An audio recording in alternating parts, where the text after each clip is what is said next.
અમદાવાદના રિવરફ્રન્ટ પર એક જ પરિવારના 2 લોકો સુસાઇડ કરવા નદીમાં પડ્યા હતા ત્યારે વાસણા પોલીસ સ્ટેશનના કોન્સ્ટેબલ મનોજભાઈ મકવાણા પોતાના જીવની પરવા કર્યા વગર નદીમાં કૂદ્યા હતા અને બંનેને બચાવી લીધા હતા.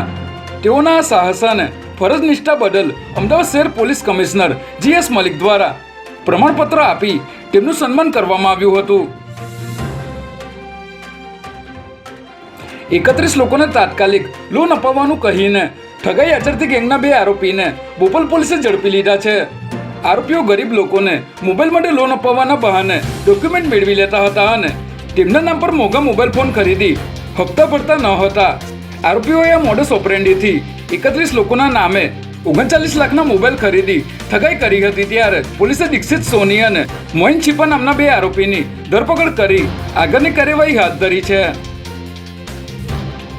પાલડીમાં આવેલ અજય રેસ્ટોરન્ટમાં 5 થી 6 અસામાજિક તત્વો બળજબરીપૂર્વક ઘૂસી ગયા હતા અને રેસ્ટોરન્ટમાં દાદાગીરી કરી પાણી માગી રહ્યા હતા, જેથી હોટલના સ્ટાફે પાણી ન આપતા આ શખ્સોએ છરા વડે રેસ્ટોરન્ટના માલિક પર હુમલો કર્યો હતો, જેમાં તેમની હાથની આંગળીની નસો કપાઈ ગઈ હતી અને પેટમાં ગંભીર ઈજાઓ થઈ હતી. ત્યારે સમગ્ર મામલે પાલડી પોલીસે હત્યાના પ્રયાસ સહિતની કલમો હેઠળ ગુનો નોંધી તમામની ધરપકડના ચક્રો ગતિમાન કર્યા છે.